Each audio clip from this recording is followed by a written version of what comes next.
विजय so. सरदार बाळासाहेब आंबेडकर आगे बढ़ो, हम तुम्हारे साथ है। वंचित बहुजन आघाडीचा विजय सो।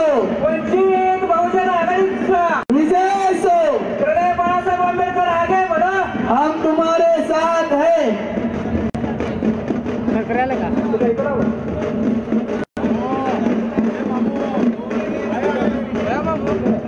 माननीय बाळासाहेब आंबेडकर तुम आगे बढ़ो। श्रद्धेय बाळासाहेब आंबेडकर तुम आगे बढ़ो। सुजात भाई आंबेडकर तुम आगे बढ़ो। जय भीम, जय भीम। श्रद्धेय बाळासाहेब आंबेडकर तुम आगे बढ़ो। वंचित बहुजन आघाडीचा, वंचित बहुजन आघाडीचा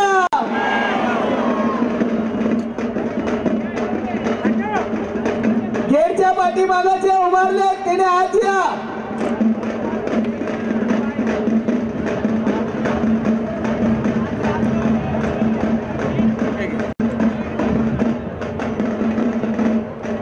वंचित बहुजन आघाडीचा, वंचित बहुजन आघाडीचा बाळासाहेब आंबेडकर तुम आगे बढ़ो।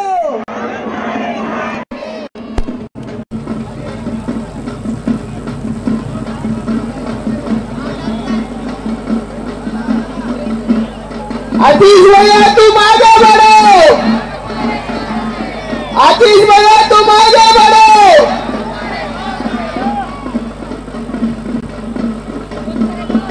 वंचित बहुजन आघाडीचा,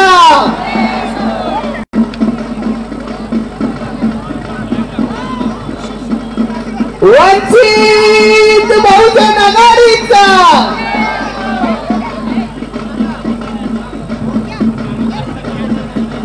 वंचित बहुजन आघाडीचा, वंचित बहुजन आघाडीचा माननीय बाळासाहेब आंबेडकर तुम आगे बढ़ो।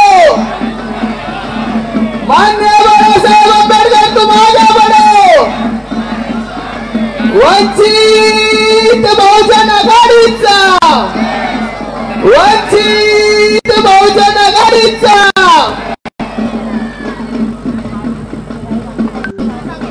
बाळासाहेब आंबेडकर तुम आगे बढ़ो।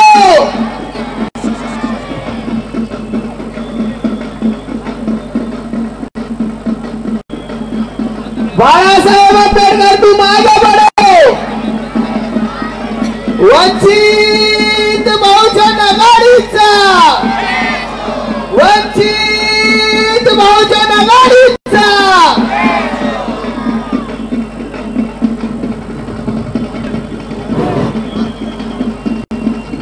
आदरणीय बाळासाहेब आंबेडकर आगे बढ़ो। आदरणीय बाळासाहेब आंबेडकर आगे बढ़ो। हम तुम्हारे साथ हैं। वंचित बहुजन, वंचित बहुजन आघाडीचा, वंचित बहुजन आघाडीचा माननीय बाळासाहेब आंबेडकर तुम आगे बढ़ो। माननीय बाळासाहेब आंबेडकर तुम आगे बढ़ो। वंचित बहुजन आघाडीचा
सगळ्यांना विनंती आहे की खाली बसून घ्या.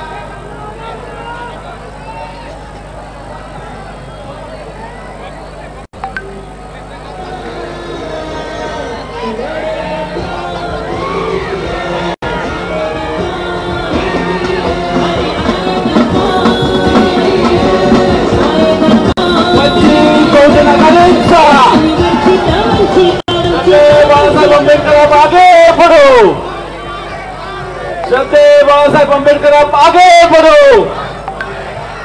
आतिश बनसोडे साहब आप आगे बढ़ो. आतिश बनसोडे साहब आगे बढ़ो. वंचित बहुजन आघाडीचा वंचित बहुजन आघाडीचा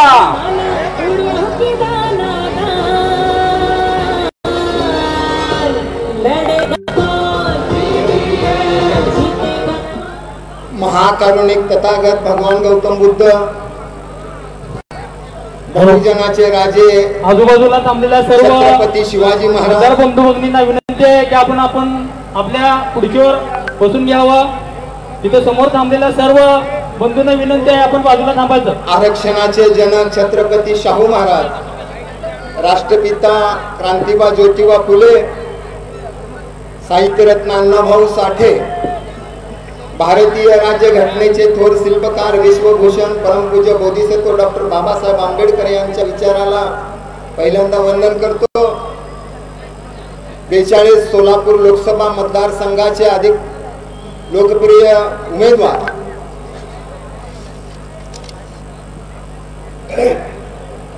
आतिश मोहन बनसोडे यांच्या प्रचारासाठी बहुजनाचे श्रद्धास्थान, तुम्हा आम्हा सर्वांचे उद्धारक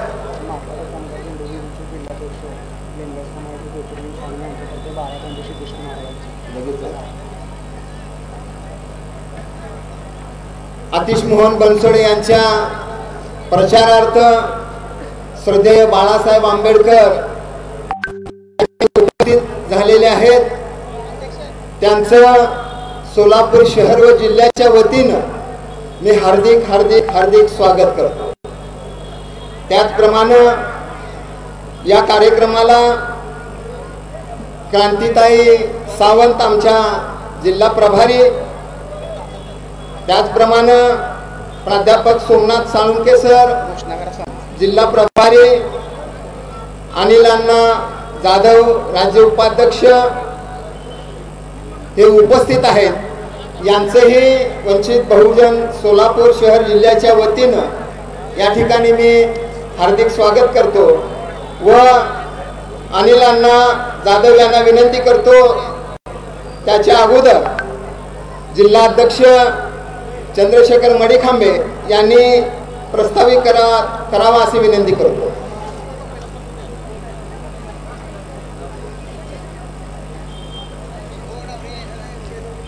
याच्या अगोदर आपले महापुरुष छत्रपती शिवाजी महाराज व परमपूज्य डॉक्टर बाबासाहेब आंबेडकर यांच्या प्रतिमेचे पूजन मान्यवरांच्या हस्ते होईल, त्यांनी करावा असे त्यांना विनंती करतो.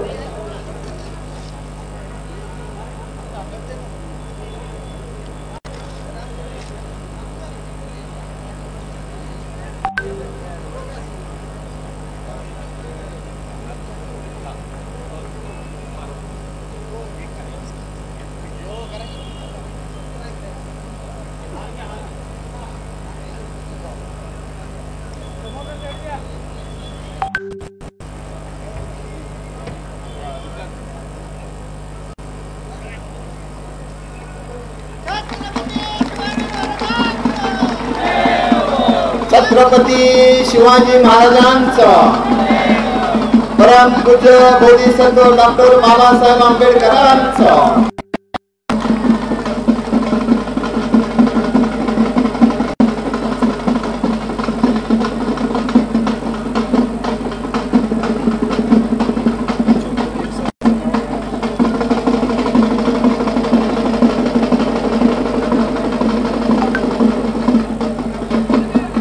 वंचित बहुजन माताडी कामगार युनियनचे सन्माननीय अध्यक्ष जिल्हाध्यक्ष ज्योतिर्लिंग स्वामी यांच्यातर्फे सोलापूर शहराचे जे मानचिन्ह आहे ते माराबंदी घालून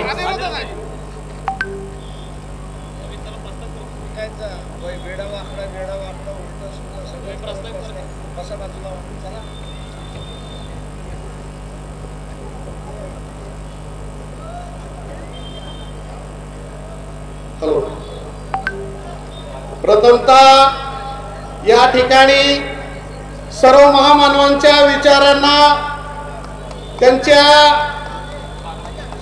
माणुसकीच्या विचारांना या ठिकाणी प्रथमतः वंदन करतो। आज वंचित बहुजन आघाडी पुरस्कृत उमेदवार आतिश भैया बनसोडे यांच्या प्रचारार्थ वंचित बहुजन आघाडीचे सर्व श्रद्धेय बाळासाहेब आंबेडकर, त्याचप्रमाणे राज्याचे उपाध्यक्ष अनिल अण्णा जाधव, सोलापूर जिल्ह्याचे प्रभारी प्राध्यापक सोमनाथ साळुंके सर व तसेच सोलापूर जिल्ह्याचे प्रभारी डॉक्टर क्रांतीताई सावंत व सर्व सन्माननीय व्यासपीठ जमलेल्या माझ्या सर्व बंधू आणि भगिनींनो, 31 मार्चला लोकसभेचे या ठिकाणी उमेदवारी जाहीर केली, साहेबांनी जाहीर केलं। आपणा सर्वांना हा विषय माहित आहे, पण मी जास्त वेळ न घेता एवढंच सांगेन, ज्या लोकांनी आपला घर फोडण्याचं जो काम केलेलं आहे, ज्या लोकांनी विश्वासघात केलेला आहे, ज्या लोकांनी आंबेडकरी चळवळीला नाव ठेवलेलं आहे, ज्या लोकांनी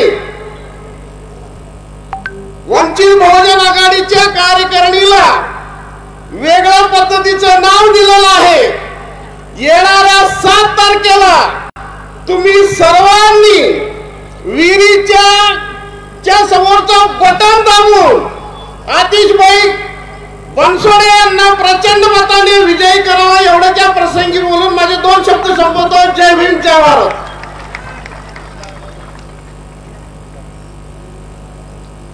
यानंतर आपल्या राज्याचे राज्य उपाध्यक्ष अनिल अण्णा जाधव यांना मी विनंती करतो की आपण 2 शब्द मार्गदर्शन करावं।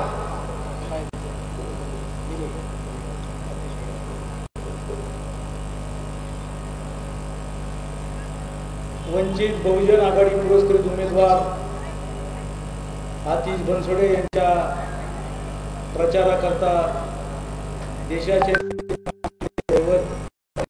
प्रकाश आंबेडकर साहेब या ठिकाणी आलेले आहेत आणि सर्व महाराष्ट्राचे सर्व व्यासपीठ आणि जमलेले बंधू आणि भगिनींनो, आपण पाहिला असाल जो उमेदवार आपण दिला होता, अतिशय विश्वासाने दिला होता, त्या उमेदवारांनी विश्वासघात केला।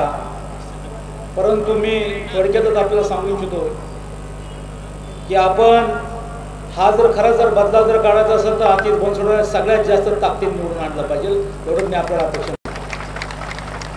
आदरणीय बाळासाहेब आंबेडकर ज्या ठिकाणी जातात त्या ठिकाणी वातावरण निर्माण होतो आणि म्हणून या ठिकाणी वातावरण निर्माण झालं मी असं समजतो। आणि जे वंचित बहुजन आघाडी सर्व कार्यकर्ते नाराज झाले होते, त्या कार्यकर्त्यांना एक चांगल्या पद्धतीने ऊर्जा मिळाली।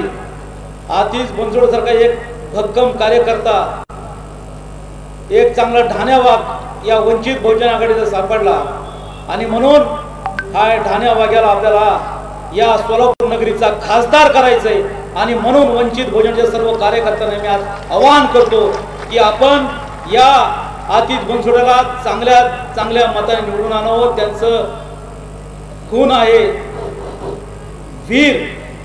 विहिरीच्या बटनासमोर, विहिरीच्या समोर जे बटन आहे ते आपण दाबून त्यांना प्रचंड बहुमताने विजय करावा, एवढंच मी 2 गोष्टी बोलतो आणि माझे 2 गोष्टी संपवतो। जय वंचित, जय बहुजन। वंचित बहुजन आघाडीच्या महिला कार्यकारी सदस्य सोलापूर जिल्ह्याच्या आमच्या मार्गदर्शक व प्रभारी आदरणीय डॉक्टर क्रांतीताई सावंत त्यांना विनंती करतो की त्यांनी या ठिकाणी आपलं मनोगत व्यक्त करावं.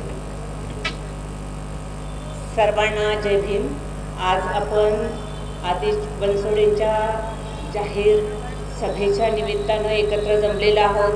विचार मंचावरील सन्माननीय श्रद्धेय बाळासाहेब आंबेडकर आणि सन्माननीय विचार मंच. खरं तर इथं काम करत असताना आपल्याकडं काय ताकद आहे वंचित बहुजनची, ती प्रभारी या नात्यानं आम्ही ती बघितली आहे, तयार केली आहे आणि वाढवली आहे. पण काही लोक आपल्याला नावं ठेवत असताना आपल्याला छर्रे म्हणतात, पण असल्या भुरट्यांना हुसकवायला छर्रेच उपयोगी पडतात. आणि खरंच जेव्हा प्रस्थापितांचे काही पाडायचे असतात मुर्दे, तेव्हा ते EVM मध्ये आम्ही खटाखट बदन दाबून पाडत असतो. त्यामुळे मला वाटतंय की आपल्याला चीड आलेली आहे, आपण चिडलेलो आहोत आणि म्हणूनच आज जी आपल्याला समोर ताकद दिसते ती त्यांना परत एकदा धडकी भरणार आहे की आपण चुकीचं पाऊल उचललंय. आणि म्हणून मला वाटतंय की आपल्याला आज 2-3 दिवस पुढचे आहेत, ती आपल्याला अशीच चीड आपल्याला आली पाहिजे की आपल्याला कोणी येईल आणि कोणी ताणे देऊन जाईल आपल्याला, तर त्याचा न विचार करता आपण जोमानं पुढं जायचं आहे. इथं आलेल्या प्रत्येकाने ठरवायचं आहे की आज मला चीड आली आणि याचं रूपांतर मी EVM मध्ये अनेक मतदान करण्यापर्यंत जाणार आहोत. आणि एवढंच मला सांगायचं आहे की जे कदाचित आधी मतदान झालं नसेल त्याच्यापेक्षा जास्त मतदानाचा आपण पण करूया आणि आपण आतिशला निवडून देऊन आपला ह्याचा खासदार म्हणून पाठवूया आणि आपली जी सोलापुरात बाकीची जी कामं आहेत ती सगळी विकासाची कामं करून देऊन प्रस्थापनाला धडा शिकवूया. एवढं बोलते, थांबते. जय भीम.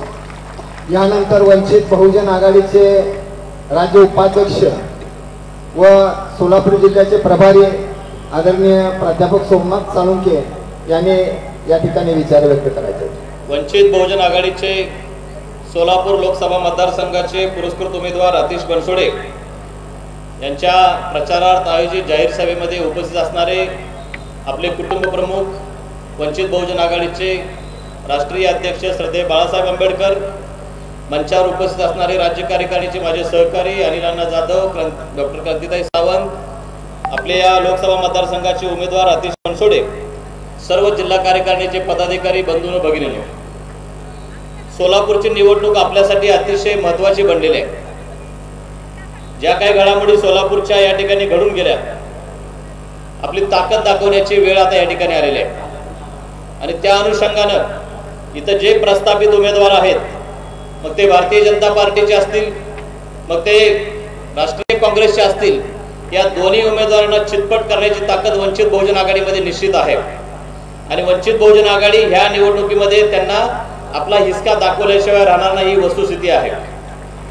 भारतीय जनता पार्टी आपल्या सगळ्यांना ठाऊक आहे की या देशाचं संविधान बदलण्याची भाषा करते. नरेंद्र मोदींच्या मंत्रिमंडळातले बरेचसे मंत्री, बरेचसे त्यांचे स्वीसहाय्यक अशी भाषा करतात की यावेळी जर ते निवडून आले 2024ला तर निश्चितपणे भारताचं संविधान ते बदलतील. आपल्याला विचार करावा लागेल की संविधान बदलणाऱ्या भाषा करणारं हे सरकार परत आपल्याला आणायचं आहे का? सोलापूर लोकसभा मतदारसंघातील जनतेला माझं आव्हान आहे. 3 ते 4 दिवसापूर्वी अमित शहानी स्टेटमेंट केलंय की मी SC ST OBC आरक्षण संपुष्टात आणेन. ही भाषा वापरणारा जो मंत्री आहे त्यांचं सरकार परत सत्तेवरती आणायचं आहे का, याचा विचार इथल्या जनतेनं करायचा आहे. आणि जर हे सरकार आणायचं नसेल तर मग प्रतिनिधी निवडून कुणाचे द्यायचे? तुमच्या समोर जो भारतीय जनता पार्टीच्या विरोधामध्ये जो प्रतिनिधी आहे, हा प्रतिनिधी खऱ्या अर्थानं विरोधातला प्रतिनिधी आहे का, हा प्रश्न आता या सोलापूर मतदारसंघामध्ये निर्माण झालेला आहे. जसा भारतीय जनता पार्टीचा उमेदवार आहे तशाच पद्धतीचा हा उमेदवार भारतीय जनता पार्टीला पोषक भूमिका घेणारा आहे. प्रणिती शिंदेला माझं आव्हान आहे, त्यांनी जाहीरपणे खुलं करावं की मी भविष्यामध्ये भारतीय जनता पार्टीमध्ये जाणार नाही.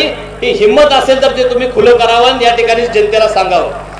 म्हणजे आमची भाबडी जनता तुम्हाला मतदान करेल आणि परत तुम्ही भारतीय जनता पार्टीमध्ये जाल. असं जर होणार असेल तर तशी दिशाभूल तुम्ही करणार असाल तर आता ही जनता हे सहन करणार नाही. जनतेने तुमच्या मनातलं ओळखलेलं आहे आणि निश्चितपणे जनता ह्यावेळी तुम्हाला ही जागा दाखवून देईल. संविधान बदलणारी जी भाषा करणारी भारतीय जनता पार्टी आहे, त्याचे प्रमुख नरेंद्र मोदी पंतप्रधान म्हणून यांनी गेले 10 वर्ष काम केले. या पंतप्रधानाच्या नेतृत्वाखाली गेल्या 10 वर्षामध्ये त्यांनी केलेल्या कामाचा जर आढावा घेतला तर एवढ्या मोठ्या प्रमाणामध्ये अवमूल्यन पंतप्रधान पदाचं याच्या अगोदर केव्हाही झालेलं नव्हतं. पंतप्रधानांनी आपल्या बऱ्याचशा वक्तव्यामधून त्या पदाचं अवमूल्यन केलेलं आहे. त्यांनी वेगवेगळे शोध पंतप्रधान पदावरती असताना लावलेले आहेत. त्यांनी असं सांगितलेलं होतं की गटारीच्या गॅसमधून जो गॅस निर्माण होतो त्याच्यावरती सुद्धा महिला स्वयंपाक करू शकतात असा जावई शोध या पंतप्रधानांना आपल्या देशाला मिळालेला आहे. या पंतप्रधानांनी जाहीर केलं. लोकांना असं वाटावं की हा सर्वसामान्य लोकांच्या मधून आलेला पंतप्रधान आहे म्हणून त्यांनी असं जाहीर केलं की मी माझ्या लहानपणी चहा विकत होतो. या सोलापूरमध्ये ज्यांनी लहानपणी चहा विकलेला आहे ते पुरावा म्हणून एक तरी माणूस आपल्या समोर उभा करू शकतील की मी याच्या बरोबर चहा विकलेला आहे. एक तरी चहा पिणारा सांगेल की मी याच्याकडून चहा पिलेला आहे. एक तरी चहाचा गाडावाला सांगेल की हे पोरग माझ्याकडे कामाला आहे. या नरेंद्र मोदींच्या या वक्तव्यावर मी निश्चितपणे सांगू शकतो या देशातला एकही माणूस समोर येऊन म्हणायला तयार नाही की याने चहा विकताना मी बघितलेला आहे. याने ज्या प्लॅटफॉर्मवरती चहा विकलाय असंही म्हणलं जातं की त्यावेळी तिथं प्लॅटफॉर्म उपलब्ध नव्हता. म्हणजे अशी दिशाभूल करणारं वक्तव्य करणारा हा पंतप्रधान आहे की ज्या पंतप्रधानानं देशाची नाचक्की एवढ्या मोठ्या प्रमाणामध्ये केलेली आहे तेवढी याच्या अगोदर कुणीही केलेलं नाही. त्यांनी मध्ये एक सर्टिफिकेट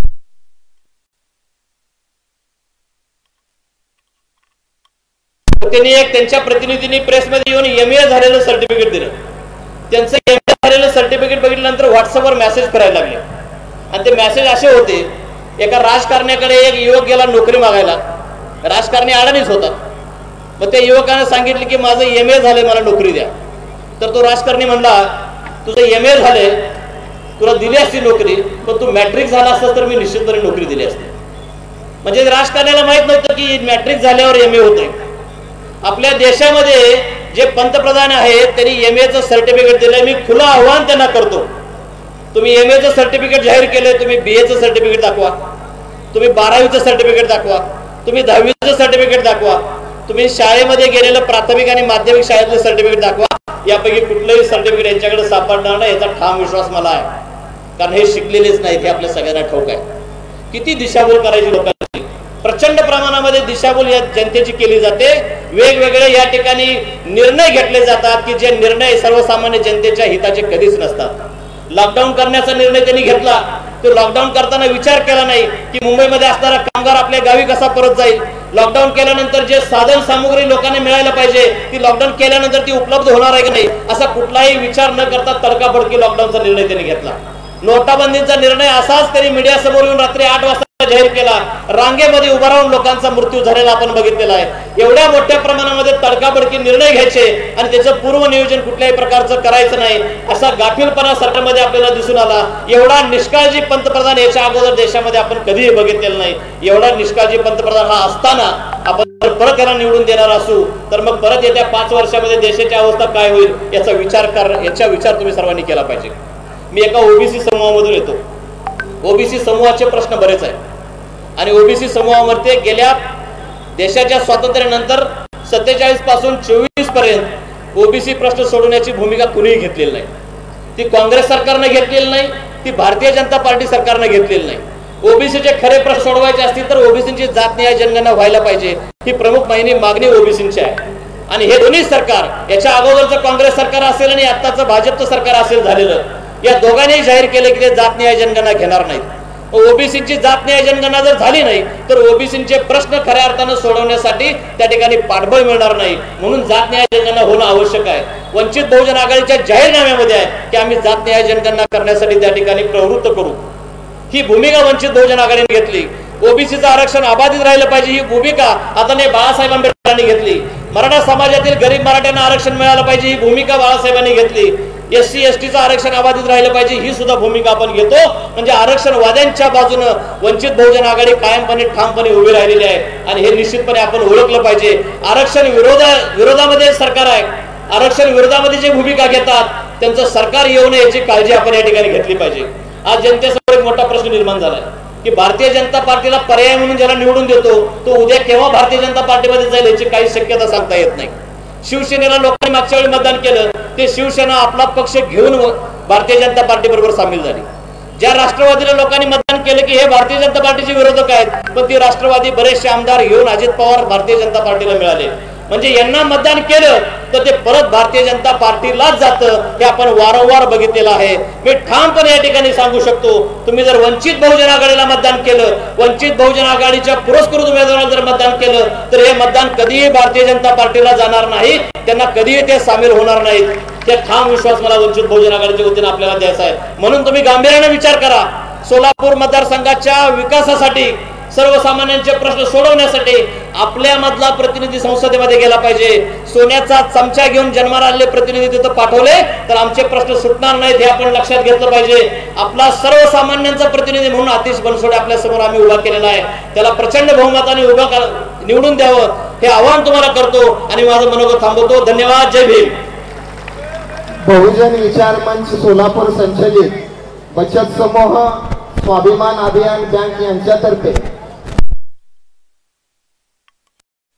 या महिला बचत गटाच्या वतीनं साहेबांना या ठिकाणी देण्यात येत आहे. पक्षनिधी देण्यात येत आहे. मंदाकिनी शिंगे, हेमा वाघमारे, ज्योती वाघमारे, चेतना वाघमारे, सुनीता वाघमारे व सौभाग्यवती साबळे यांच्या वतीनं 75,500 रुपयाचा चेक साहेबांना सुपूर्द करण्यात येत आहे.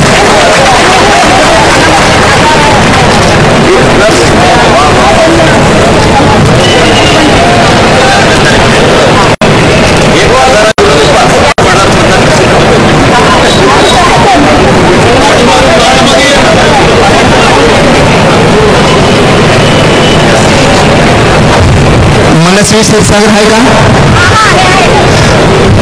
मनस्वी क्षीरसागर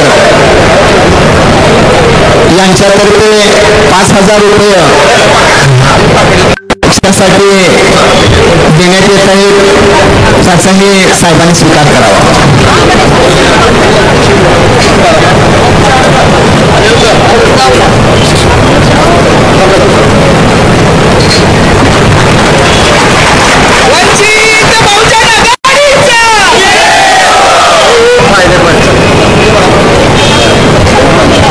मेंढापूर येथील बौद्ध समाजातील कष्टकरी मजूर वर्गातर्फे हे सन्मान निधी या ठिकाणी देण्यात येत आहे.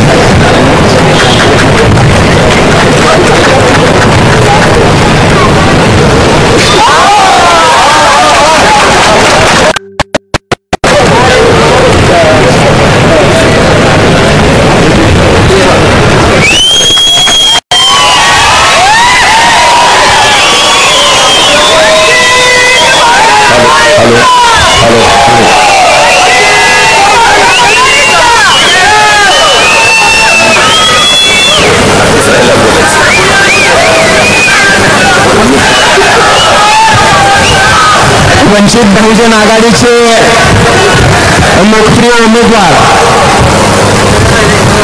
आतिश मोहन बनसोडे या ठिकाणी आपलं मनोगत व्यक्त करत आहेत.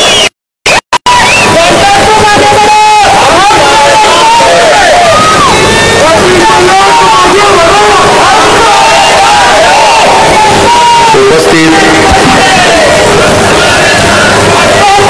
सर्व आंबेडकरी अनुयायांना या ठिकाणी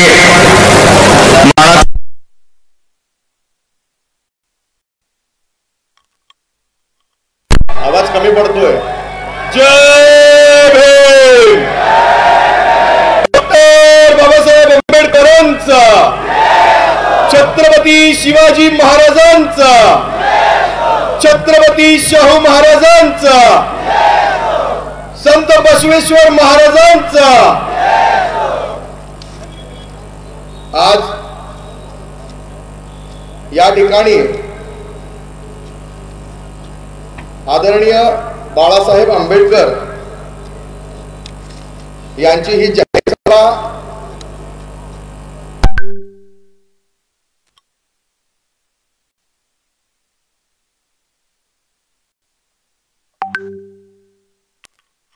सर्वसामान्यांना हे कळून आलं असेल की आम्हा अनुयायांना पुन्हा राजकीय वरद असताची किंवा राजकीय वादाची गरज नाही. आम्ही बॉर्न फॉर व्हाईट आहोत.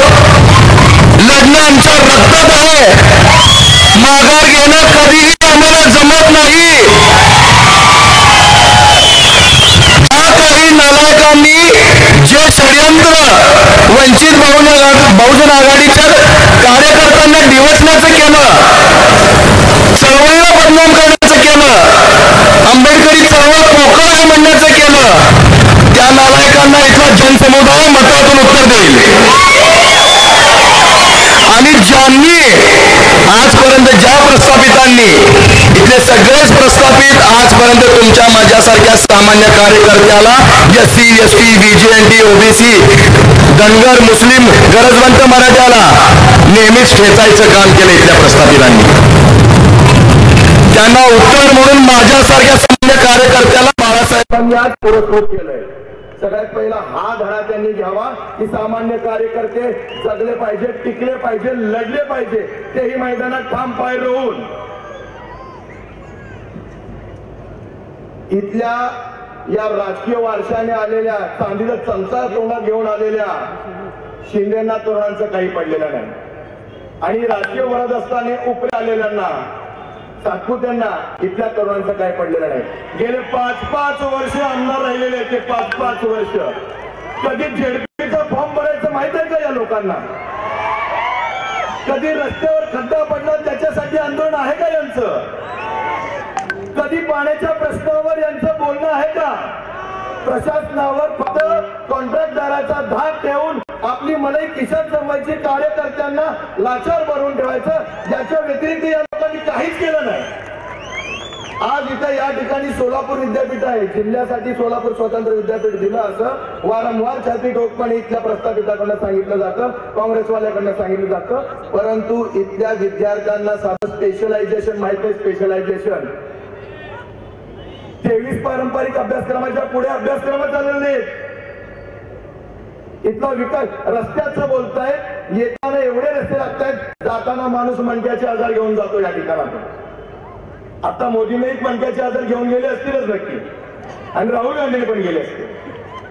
रस्ते, पाणी, विकास यांना काळी मात्र काही देणं घेणं नाही. परंतु सगळ्यात महत्वाचा आणि कळीचा मुद्दा इथं महाराष्ट्र राज्यामध्ये सगळ्यात वेगाने तरुणांचा घट होणार शहर म्हणजे सोलापूर शहर आहे.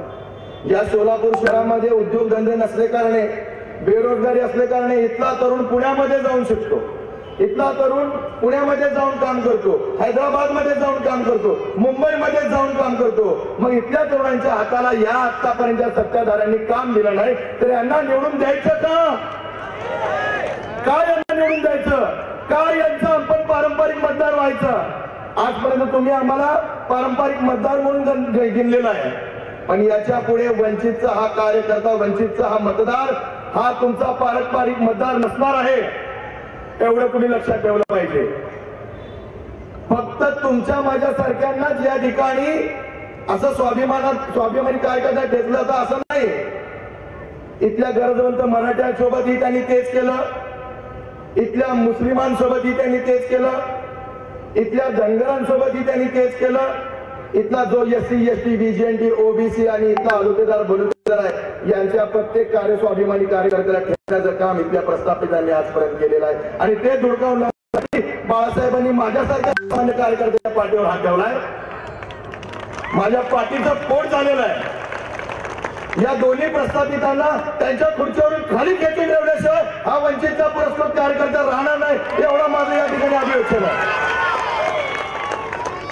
अनेक जण म्हणतात की बाबा वंचित B टीम आहे, काँग्रेस A टीम आहे.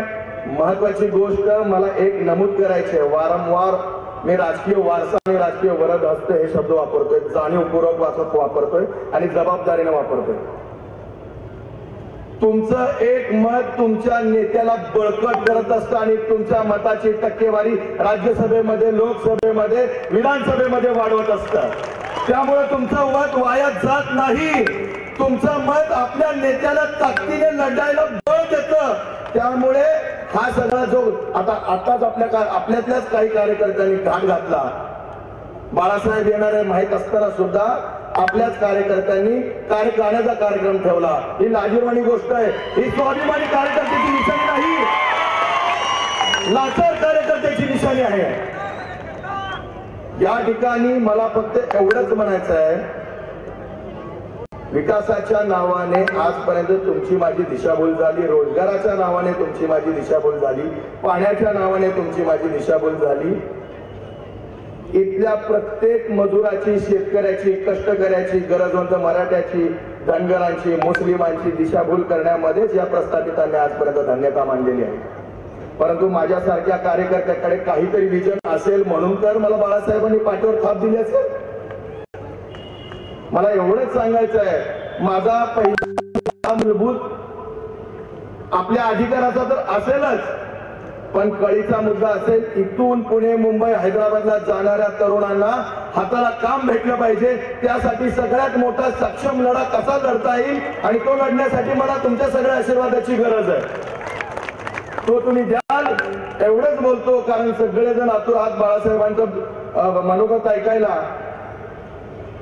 आणि जाता जाता एवढंच म्हणतो की आंबेडकरी तरुणाई, आंबेडकरी तरुण आणि इथली आंबेडकरी जनता ही कधीही विकली गेलेली नाही. स्वाभिमानाने कालही होती, आजही आहे आणि उद्याही राहील. कारण सोलापूर जिल्हा हा आंबेडकर चळवळीचा बालेकिल्ला आहे.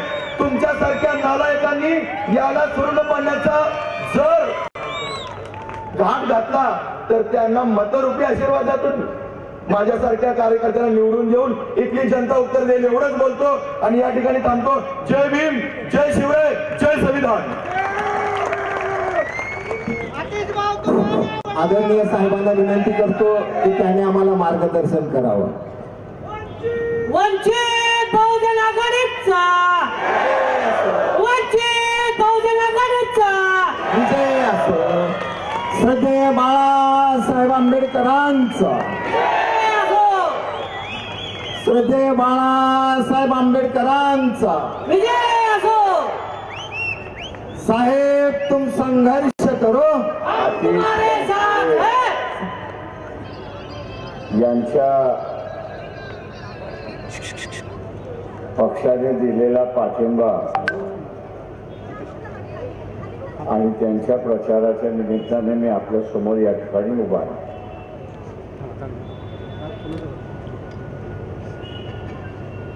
एका बाजूला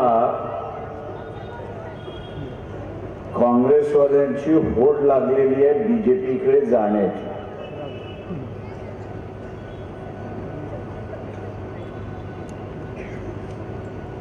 बीजेपीकडे पळतायत आणि दुसऱ्या बाजूला वंचित बहुजन आघाडीची भीती बाळगून उमेदवार पळवण्याचं कामकाज चाललंय हे आपण असं लक्षात घ्या.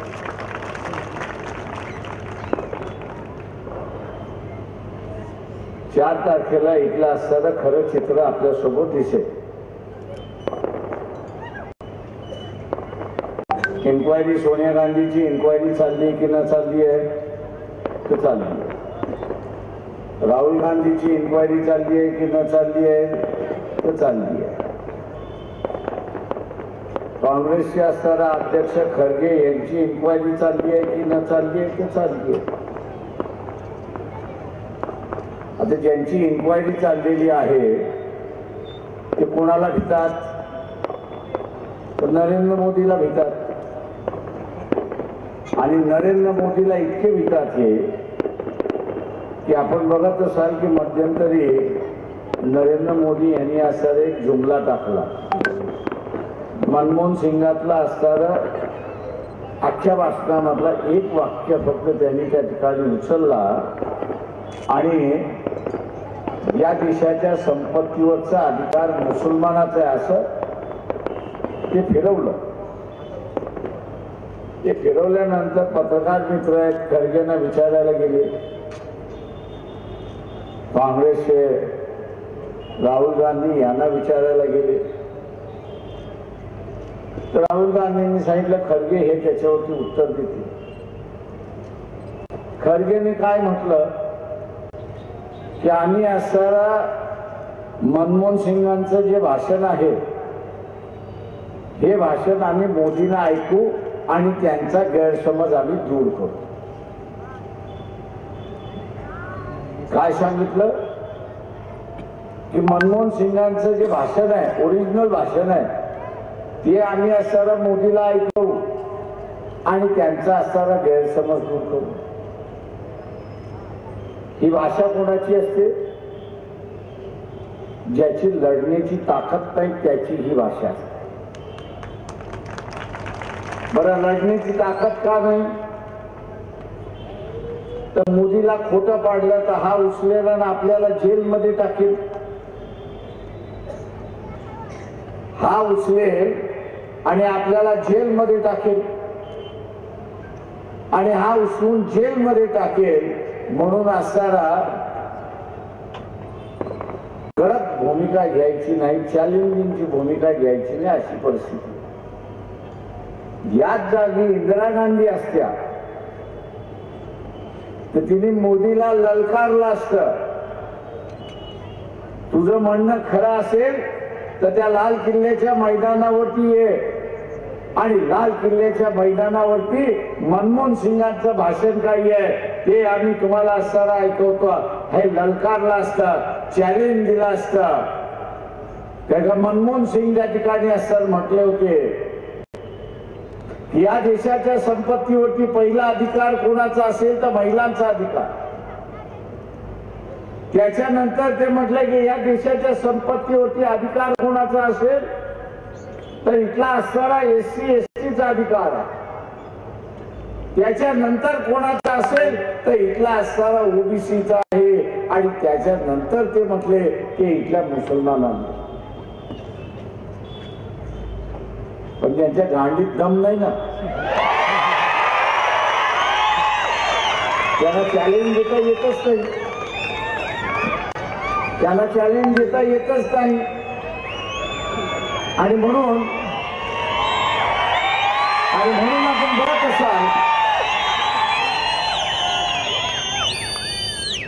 बघत असाल की महाराष्ट्राचे काँग्रेसचे अध्यक्ष नाना पटोले आपण पाठिंबा दिल्यानंतर नागपूरमध्ये गडकरी पडणार अशी परिस्थिती झाली। काँग्रेसला त्यांचा उमेदवार निवडून येतोय याच्याबद्दल आनंद नव्हता, तर नितीन गडकरी पडणार याच्याबद्दल असणारा पत्रकार परिषदेमध्ये दुःख व्यक्त केला अशी असणारी परिस्थिती आहे। मित्रो,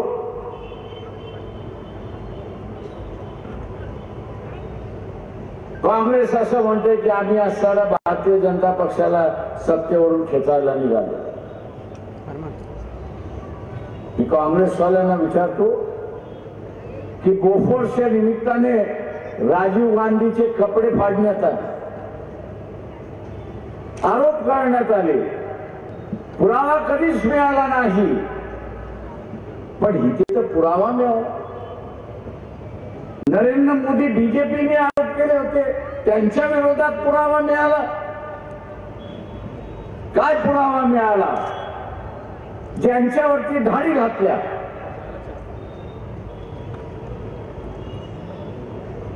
ज्यांना नोटीस देण्यात आली, ज्यांना जेलमध्ये ठोसण्यात आलं, त्यांनी BJPला पैसे दिले, इलेक्ट्रोड बॉन्ड नंतर पैसे दिले आणि पैसे दिल्यानंतर EDची नोटीसही बाहेर गेली, पकडलेले सुटले आणि बेलवरती बाहेर आले अशी परिस्थिती आहे। पुरावा आहे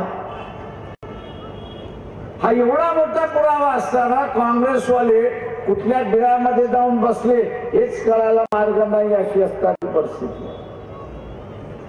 मी म्हणून मगाशी म्हणालो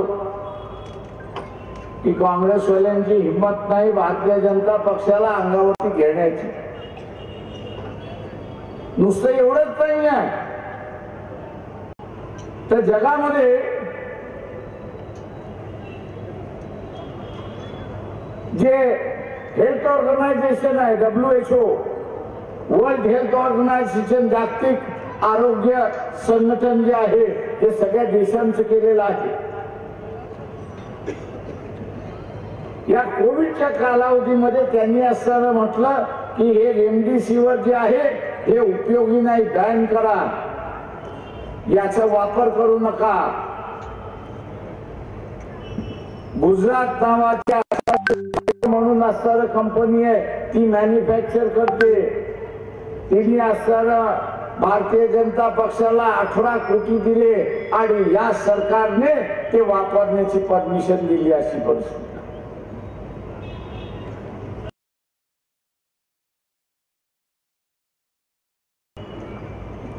पण काँग्रेसवाले बोला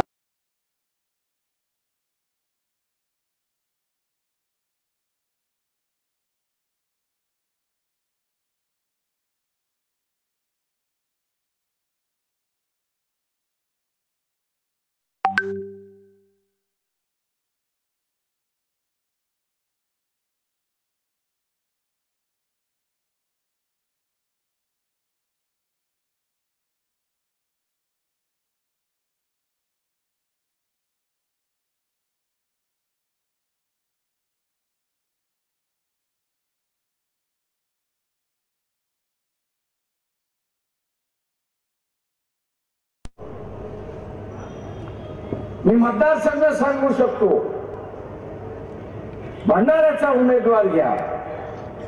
काँग्रेस म्हणते नाना पटोले लढले पाहिजेत. नाना म्हणतो मी लढणार नाही. का लढणार नाही बाबा? महाराष्ट्राचा अध्यक्ष आहेत का? पडणार याची खात्री भारतीय जनता पक्षाला निवडून आणू शकत नाही म्हणून असणारा पडणार. आणि कोणाला दिला? एक साधा सुद्धा कार्यकर्ता दिला की ज्याची लढाईच होऊ शकत नाही अशी परिस्थिती.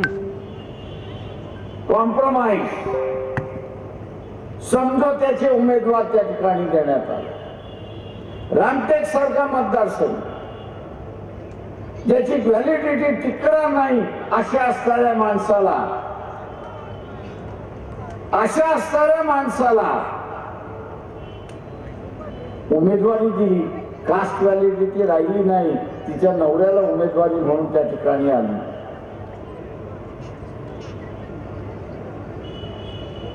हे घोटाळा कुठला आहे?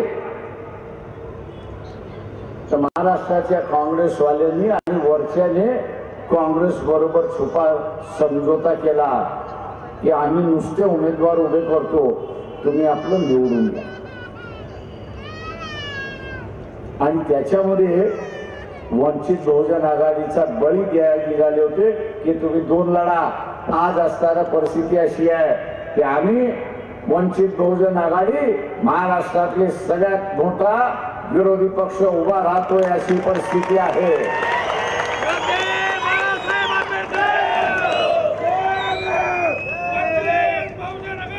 आणि काँग्रेसवाल्यांना म्हणालो, शिवसेनेवाल्यांना म्हणालो की आपण निवडून येणार आहोत तेव्हा सेक्युलर मतावरती निवडून येणार आहोत, मुसलमानाच्या मतावरती निवडून येणार आहोत. सोलापूरच्या मुसलमानांना असणारा आगा करतो, मागच्या वेळेस तुम्ही चूक केली. मौलवींचा ऐकला. मौलवी हे चांगले माणसं आहेत, चांगल्या रीतीने धर्माचा प्रचार करतात, पण त्यांचा वावर हा फक्त मुसलमानांमध्ये आहे, मुसलमानाच्या बाहेर नाही. हे आपण असणारं लक्षात. आणि म्हणून ओबीसी मध्ये काय चाललंय,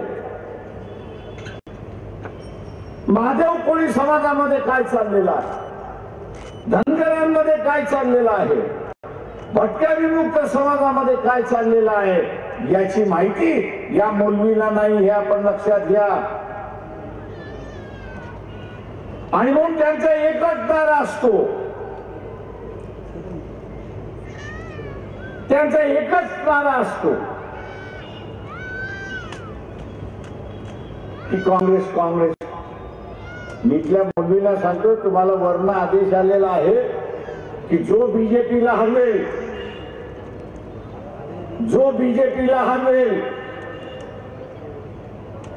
त्याच्या दुधामध्ये साखर म्हणून आपलं मत टाका, असं ऑल इंडिया मुस्लिम फेडरेशनने त्या ठिकाणी सांगितलं. असं सांगण्यात आलेलं आहे. काँग्रेसवाल्यांची मतं किती आहे मागच्या निवडणुकीत आपण बघितलं. सुशील कुमार शिंदेच्या निमित्ताने आपण बघितलंय. त्याच्यामध्ये वाढ होणार आहे का? अजिबात वाढ होणार नाही. त्याच्यामध्ये वाढच होणार नाहीये. आणि तिथे चिकटून राहिला तर मुसलमान तुमच्यामुळे भारतीय जनता पक्ष या ठिकाणी निवडून आल्याशिवाय राहणार नाही, हे लक्षात घ्या. आज परिस्थिती बदलली आहे. ओबीसी असं म्हणतोय, ओबीसी असं म्हणतोय की माझं मत आरक्षणवाद्याला. मग तो आरक्षणवादी एसटीतला असेल, तो आरक्षणवादी ट्रायबल मधला असेल, किंवा तो आधी आरक्षण ओबीसी मधला आहे. मला आरक्षण वाचलं पाहिजे आणि माझं आरक्षण लागू राहिलं पाहिजे, म्हणून माझं मत मी आता ओबीसी आरक्षणवाद्यालाच देणार आहे. मी मौलवीला आवाहन करतोय की तुम्ही मुस्लिम समाजाच्या बाहेर पडा. मुस्लिम समाजाला निर्णय द्यायचा असेल तर पहिल्यांदा या समूहांमध्ये जाऊन बसा, त्यांची मानसिकता काय आहे ती बघा. आज बीजेपी म्हणतोय आम्ही संविधान बदलू, ओबीसी म्हणतोय मला आरक्षण त्या ठिकाणी पाहिजे, आणि आरक्षण पाहिजे असेल तर ही संविधान पाहिजे म्हणून म्हणतोय.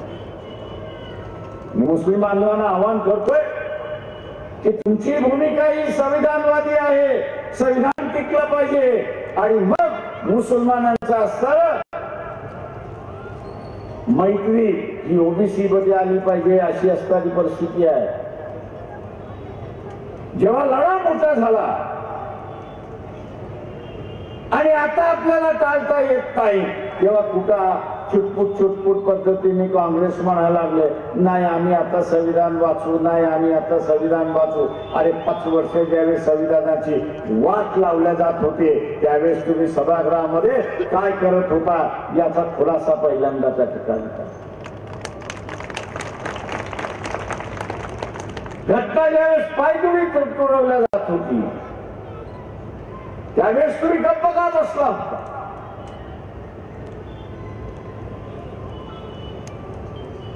मुस्लिम बांधवांना आवाहन करणार आहे की हिजाबचा प्रश्न ज्यावेळेस निर्माण झाला, वंचित बहुजन आघाडीची भूमिका आहे की ज्याला जसे कपडे घालायचे आहेत तो घालण्याचा या संविधानाने त्याला अधिकार दिलेला आहे, आणि तो अधिकार शाबूत राहिला पाहिजे. काँग्रेसची काय भूमिका? आता पुन्हा तो प्रश्न कर्नाटकमध्ये उभा आहे. कर्नाटकमध्ये उभा राहिल्यानंतर काँग्रेस आणि बीजेपी एकाच बाजूला आपल्याला त्या ठिकाणी दिसते. बीजेपीचा हजाबला, आरएसएसचा हजाबला विरोध आहे, तोच आपल्याला काँग्रेसची भूमिका त्या ठिकाणी दिसते. हे मुसलमानो,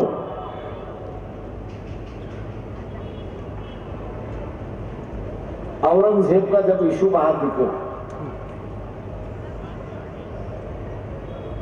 औरंगजेब का स्टेटस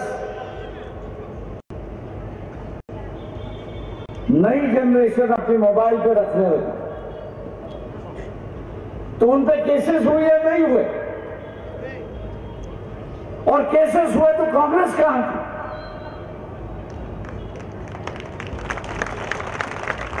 क्यों कांग्रेस लड़ने नहीं आई? क्यों कांग्रेस लड़ने नहीं आई? यही वंचित बहुजन आघाड़ी है कि जिन्होंने औरंगजेब के खबर पर जाके चादर चढ़ाई और ऐलान किया, सरकार से ऐलान किया अगर हिम्मत है तो हम पर केस दाखिल करके दिखाएं। वापिस भूल चूक करोगे मुसलमानों, वापिस भूल चूक करोगे मुसलमानों तो याद रखना तुमको बचाने कोई आएगा। मैं नहीं कह रहा हूं, इस बात को मैं नहीं दोहरा रहा, लेकिन इसी केंद्रीय मंत्रिमंडल में, इसी केंद्रीय मंत्रिमंडल में निर्मला सीतारामन जो फाइनेंस मिनिस्टर है, निर्मला सीतारामन जो फाइनेंस मिनिस्टर है, उनके पति है, उनका नाम है परकला प्रभाकर, उनका नाम है प्रभाकर, परकला प्रभाकर उनका नाम है। 11-12 दिन पहले, 15 दिन पहले उनका एक वीडियो रिलीज हुआ, उससे मुलाकात है, आज भी वो मुलाकात वीडियो पर, उस मुलाकात को क्या कहते हैं?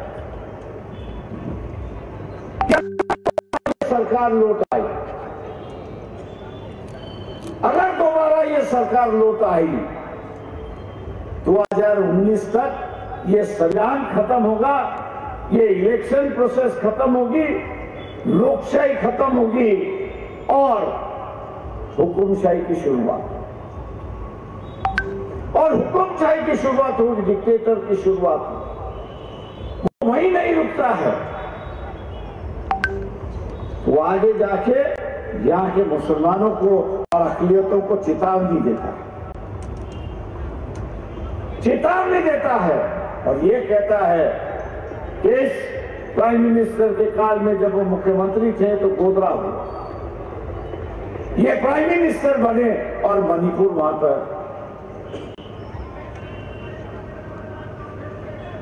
वो एहसान कर ला रहे, आपको आगाह कर रहे हैं, सोए हुए को जगाने की कोशिश कर रहे हैं और ये बता रहे हैं कि अगर इस सरकार को दोबारा आप ले आए,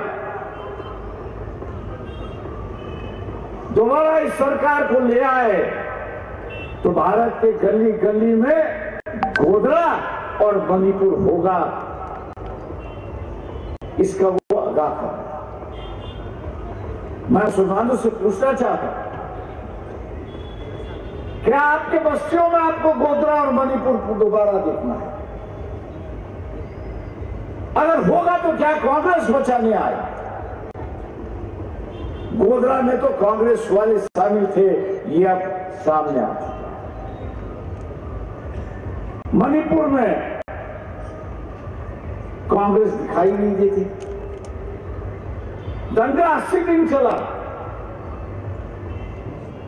दुनिया को जो पता चला कि कुकी और मैती, ये जो दो अलग अलग ट्राइब्स है, इनमें काफी झगड़ा चल रहा है, आरएसएस से लगाया हुआ झगड़ा है और कुकी वालों को नंगा करके घुमा रहा है और उनके सिर काटे जा रहे हैं, तब दुनिया ने आवाज उठाई, तब जाके हम लोग को पता चला कि मणिपुर में ऐसा हुआ।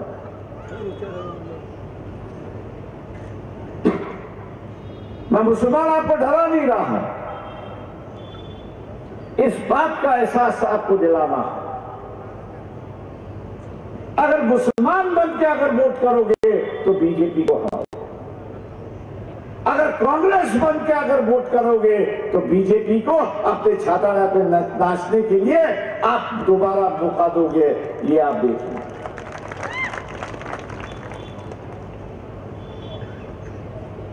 जीतने की बात करते हो, बीजेपी को हराने की बात करते हो। मैं दोबारा नहीं कहना चाहता हूं कि हमारे पास कितना हो, ये तो आप जानते हैं।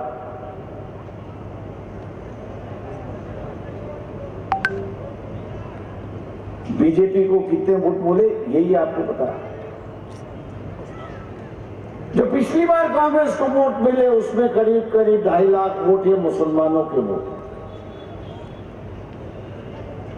कितने वोट मुसलमानों के हैं? 2.5 लाख वोट मुसलमानों के हैं। वही 2.5 लाख वोट अगर वंचित बहुजन आघाड़ी के साथ पे मिलाया जाता है तो 5 लाख के वोट होते हैं और बीजेपी को हम लोग हरा सकते हैं, ये बात है। और इसलिए मुस्लिम बोर्ड ने जो ऐलान किया है, इसलिए मुस्लिम बोर्ड ने जो ऐलान किया है कि मुसलमान होकर वोट देना है, किसी पार्टी का प्रचारक होकर वोट नहीं देना। उसकी वजह यही है, हराना और जिताना बीजेपी को ये मुसलमानों के हाथ में है। बीजेपी को हराना या जिताना ये मुसलमानों के हाथ में आ चुका है। मैंने इसलिए शुरुआत ही कहा कि कांग्रेस के वोट कहां से बढ़ेंगे। बढ़ना था तो पिछली बार बढ़ता, अब तो घटना ही घटना है। वंचित के वोट वंचित के साथ ही रहेंगे और कहीं जाएंगे नहीं।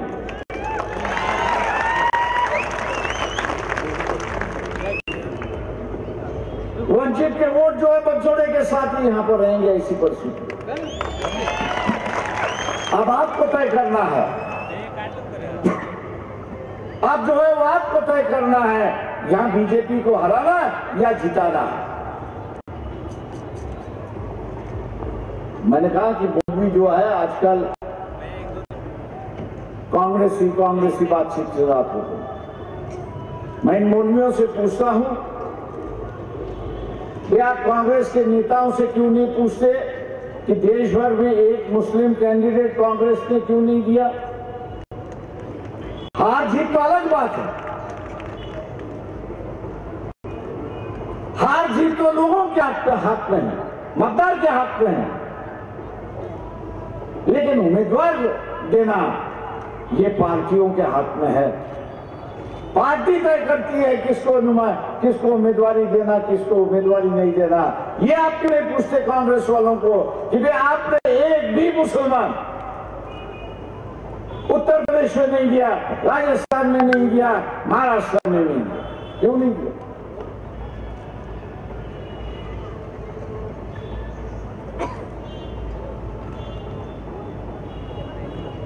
क्यों नहीं दिया? इनकी भूमिका और भारतीय जनता पार्टी की भूमिका कोई अलग है। भारतीय जनता पार्टी कहती है कि हम मुसलमानों के बिना यहां पर जीतेंगे, हमको मुसलमानों के वोट की जरूरत नहीं है और इसलिए हम इनको नुमाइंदगी नहीं देंगे, कैंडिडेट नहीं देंगे, उम्मीदवारी नहीं देंगे। क्या कांग्रेस उसी लाइन पे जा रही है? बिना कहते हुए कांग्रेस ने एक बता दिया है कि उनकी लाइन और बीजेपी की लाइन अलग है कि हम लोग मुसलमानों को उम्मीदवारी नहीं देंगे और उनका आइसोलेशन जो है, उनकी अलगपन की जो है, अलग गिराने की जो बात है, उसमें हम भी शामिल है। ये ना कहते हुए बीजेपी कह रही है, कांग्रेस कह रही है। क्या मुसलमानों, ये आपको बात के ऊपर इस बात से आप आगाह हो? आज दोबारा वही भाषा शुरुआत हो। मोदी जी कह रहे कि देश की बंटवारा हो और कांग्रेस बंटवारा करे। लेकिन मैंने जैसे कहा कि कांग्रेस वालों में दम है नहीं और वो पूछते भी नहीं। या 10 साल तो हम सत्ता में नहीं रहे, 10 साल मोदी जी आप सत्ता में हो, तो अगर तोड़ने का काम कोई करेगा जो सत्ता में बैठा है वही तोड़ सकता है, जो सत्ता में बैठा नहीं है वो तोड़ नहीं सकता। ये कहने की हिम्मत भी कांग्रेस वालों की, ये हिम्मत भी कांग्रेस वालों की नहीं है। यहां का उम्मीदवार जो है, कांग्रेस का जो उम्मीदवार है, अपने परिवार के साथ इलेक्शन के बाद बीजेपी में शामिल होगा।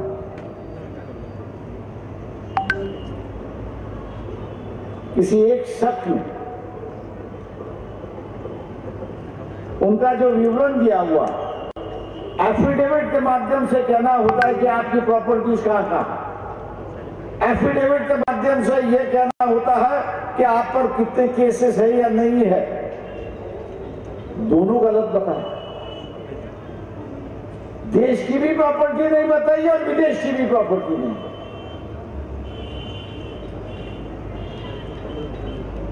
इंक्वायरी तो होगी, जांच तो होगी। अब जांच होगी तो अपने आप को बचाएंगे या वोटर को बचाएंगे? ये अपने आप को बचाएंगे और अपने आप को बचाने से ये आपको बीच डालेंगे, इतना ख्याल रखें। कुछ सालों पहले 5 बच्चे यहां से मध्य प्रदेश वाले उठा के ले गए। गृह मंत्रालय तो किसके पास था? इसी शिंदे के पास गृह मंत्रालय था। और कुछ दिनों बाद उनकी डेड बॉडी मिली, ना उसकी जांच हुई ना कुछ हुआ। जो निकम्मे हैं, जो आपको सुरक्षिता नहीं दे सकते, जो आपकी हिफाजत नहीं कर सकते, आप उनके पीछे भागोगे तो मायूसी ही मायूसी होगी। आप उनके पीछे भागोगे तो मायूसी ही मायूसी होगी। आज वंचित बहुजन अघाड़ी ने बंबई में ऐलान होने के बाद जो होगा वो देखा जाएगा। 3 मुसलमान बंबई की 6 जगहों में से उतार दिए, ऐसी एक परिस्थिति। मुझे अखबार वाले पूछ रहे, प्रकाश भाई ये कभी हुआ नहीं, इस बार आपने किया? मैंने जरूर किया, जानबूझ के किया। होश और हवास में रहते हुए हम लोग ये निर्णय, और इसलिए लिया है क्योंकि ना कहते हुए भी मोदी जी का जो इशारा है, देश बंटवारे का जो इशारा है, ये मुसलमानों की ओर, उनका इशारा मुसलमानों की ओर। और हम लोग ये चाह रहे हैं एक 3 बंदों में से एक बंदा तो भी कम से कम चुन के, 3 बंदा में से एक कम से कम चुनना है, और मोदी जी को पार्लियामेंट में कहे कि यही हमारा वतन है, यही हमारी पुरखों की जमीन है, और इसी के साथ हम लोग जिएंगे और मरेंगे। क्या ये हिम्मत कांग्रेस वालों में नहीं?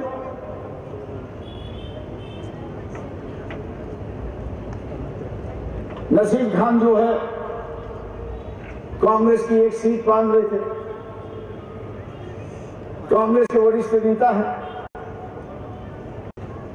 लेकिन उनको ना देते हो। साफ सुथरी किस्म के इस्माइल है, लेकिन उनको ना देते हुए उन्होंने ऐसे मंत्री को दे दिया कि जिसका रिक्रूटमेंट स्कैम में नाम आ चुका है। कल देवेंद्र फडणवीस यही कहेगा कि क्या भैया आपका पूरा रोल है वो एक्सपोज कर दूं, तो वही कहेंगे कि या नहीं हमको बचा लीजिए। तो वो कहेगा बचाने की कीमत क्या है? वो कहेगा कि आपका प्रचार निचले स्तर पर कर दो, हमारा उम्मीदवार जीतने दो, ऐसी एक परिस्थिति। और जीतने वाला कौन है वहां पर? उज्जवल नेता, जो मुसलमानों के खिलाफ, जो आरक्षण के खिलाफ, जिसने 26/11 का जो कांड हुआ, बंबई का जो कांड हुआ, उसमें किसी संगठन का रोल छुपाने की बात वहां पर, अब खोलेंगे सब कुछ, लोगों के सामने सभी बातें ले आएंगे। लेकिन लाते समय में यहां के मुसलमानों से आगाह करना चाहता हूं, दोबारा अगर आपने गलती की, दोबारा अगर आपने गलती की, तो कांग्रेस के प्याले में जितने मतदान है उतना ही है, उसमें कोई बढ़ोतरी नहीं है, ना उसमें कोई बढ़ोतरी होने की उम्मीद है। अगर बढ़ोतरी किसमें हो सकती है, अगर आपकी शक्कर वंचित बहुजन आघाड़ी की पेला में अगर डाल दी तो यहां बढ़ोतरी हो सकती है और बीजेपी को यहां पे हराया जा सकता है। और इसलिए इस बार मैं आपसे कह रहा हूं कि किसी पार्टी के कार्यकर्ता ना होते हुए एक मुसलमान की हैसियत से मुसलमान ने अपना वोट डालना चाहिए, और डालते समय जिसके प्याले में दूध ज्यादा है उसी के प्याले में शक्कर आप डाल दीजिए तो बीजेपी को आप हरा सकते हो, ऐसी एक परिस्थिति। इसलिए दोस्तों, ये एक अंतर्राष्ट्रीय शहर बन सकता है, कपड़े का सबसे बड़ा और तावील का सबसे बड़ा व्यापारी शहर में है, लेकिन सुविधा है। पिछली बार मैंने इसी बात को दोहराया था और कहा था कि दुनिया चाइना से हटना चाहती है, दुनिया जो है चाइना से हटना चाहती है, वो दूसरी जगह से खरीदना चाहती है, लेकिन दूसरे जगह पे खरीदने के लिए जो सुविधा चाहिए वो सुविधा यहां पर, वो अगर सुविधा आ गई वो अगर सुविधा आ गई, जो बयानबाजी यहां पर हुई कि यहां के लोग कामकाज के लिए, रोजी रोटी के लिए पूरा जाले जाते, हैदराबाद जाते, इस शहर का एक नाम है, रूपा है, उसको सिर्फ सही ढंग से इस्तेमाल करना जरूरी है और उसको जो इंफ्रास्ट्रक्चर लगता है वो इंफ्रास्ट्रक्चर लाने की जरूरत है। मैं आप सोलापुर वासियों से पूछना चाहता हूं कि क्या आप अपना शहर डेवलप करना चाहते हो? मैंने पिछले बार भी कहा कि उसने में जितना पानी चाहिए उतना पानी है, लेकिन इस शहर को 9 दिन के बाद पानी आता है। एक पाइपलाइन डालने की जरूरत है, एक पाइपलाइन डालने की जरूरत है और वो पाइपलाइन से अगर सोलापुर शहर को पानी आता है तो हर दिन पानी मिल सकता है, ऐसी एक परिस्थिति है। लेकिन जिन राजनीतियों को आप चुनते हो उनको ऐसा लगता कि हमारी तो जागीरदारी है, विरासत है, लोग हमारी इस विरासत को बचा के रखेंगे और हमको गिराएंगे नहीं। मैं आपसे कहता हूं, ये जो विरासतवादी जो बात आई है और परिवारवाद जो इस देश में आया है, इसको जब तक आप खत्म नहीं करते हो तब तक यहाँ की बेरोजगारी और यहाँ का विकास नहीं होगा, ये आप ध्यान रखें। हर साल आलमाइटी इसके नीचे है, पानी लेने से वो मना करते, क्योंकि उनको लगता है कि कृष्णा और भीमा का अगर पानी आलमाइटी आ गया तो हम लोग के किसान मर जाए। उसके नीचे जो है तेलंगाना और कर्नाटक है, दोनों कहते हैं कि हम पानी नहीं लेंगे। बारिश के वक्त नुकसान जो है वो एक तो सातारा सांगली उनका होता है या कुछ इलाका सोलापुर और पुणे जिले का होता है। इसी बारिश में पानी ही पानी, क्यों ना हम इसको डाइवर्ट करें, क्यों ना हम दूसरी जगह इसको स्टोर करें और बारिश खत्म होने के बाद इस पानी को हम लोग इस्तेमाल करें, जो तेलंगाना में हुआ। तेलंगाना की स्थिति आज है कि पहले तेलंगाना से लोग बाहर जाते थे काम करने के, लेकिन आज तेलंगाना की ऐसी परिस्थिति है कि बाहर से 19 लाख लोग वहां पे काम करने आए, ऐसी एक परिस्थिति है। महाराष्ट्र भी वही हो सकता है, सोलापुर भी वही जिला हो सकता है, लेकिन मौके की तलाश ऐसा मैं मान के चलता हूं। जिनको आप लोगों ने चुन के दिया, असेंबली में चुन के दिया, उनका रवैया क्या है? जागीरदारी का रवैया रहा। अगर जागीरदारी का रवैया रहा तो विकास का रवैया तो रहेगा ही नहीं, दृष्टिकोण तो रहेगा ही नहीं। इसलिए यह जागीरदारी खत्म करने का वक्त आ गया है और विकास की ओर बढ़ने की बात आ रही है। और इसलिए मैं जाते जाते आप सभी को विनती करता हूं, खासतौर से मुसलमानों को विनती करता हूं कि बीजेपी को अगर हराना है तो जिनको हमने सपोर्ट दिया है, सिर्फ जबानी सपोर्ट नहीं दिया है, तो वोट भी हम लोग उनको ट्रांसफर करेंगे। जितने वोट हम लोग को पिछले बार मिले थे उतने के उतने वोट वहां पर ट्रांसफर हो गए और आपके अगर 2 लाख वोट यहाँ पर मिल जाते हैं तो बीजेपी का हार निश्चित है, यह आप पक्का करोगे। इन्हीं शब्दों के साथ मैं आपसे रजा लेता हूं। उम्मीदवार की निशानी जो है हुआ है, उम्मीदवार की निशानी वीर, उमेदवाराची निशाणी त्या वीर त्या समोरचं बटन दाबून आपण त्यांना प्रचंड मताने विजयी करा हे आवाहन करतो आणि आपली रजा घेतो।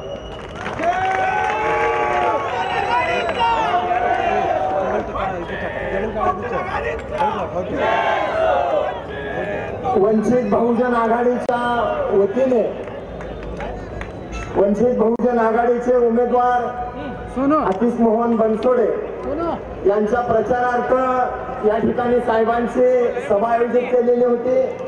या सभेला आपण सर्वजण उपस्थित राहिलात.